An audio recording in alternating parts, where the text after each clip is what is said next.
Inni dhufu sun kunoo ani dafeenan dhufa. Namni dubbii macaafa kana keessatti raajii dubbatame kana eegu attam hagammadu jedhe. Mul'ata Yohaannis boqonnaa 22:7. Nagaan Waaqayyoo hunduma keessaniif haa ta'u. Faarfataan Margaa Tasfaa faarfannaa albama haaraa mata duree achi hin jiru duuti. Achi hin jiru bu'uura achi hin jiru miduuti haala akkasii qabna ijoollee Yesuusi. Achi hin jiru bu'uura achi hin jiru miduuti haala akkasii qabna ijoollee Yesuusi. Jedhu qabatee dhufeera.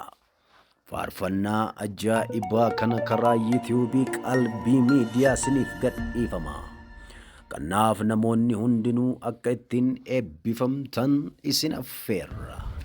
Akkasumas miidiyaa keenya kan qalbii miidiyaa jedhu subscribe gochuudhaan namoota biroo biras akka nuuf geessiftan kabajaan isin beeksifna.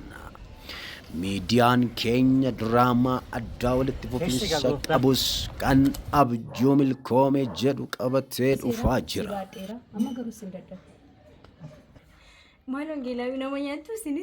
Kanaaf kadhannaa fi gorsa keessaniin akka nu cina dhaabbattan gamanumaan jaalala Waaqayyoon isin gaafanna.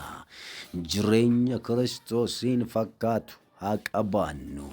Waaqayyo bara keessan haa eebbisu.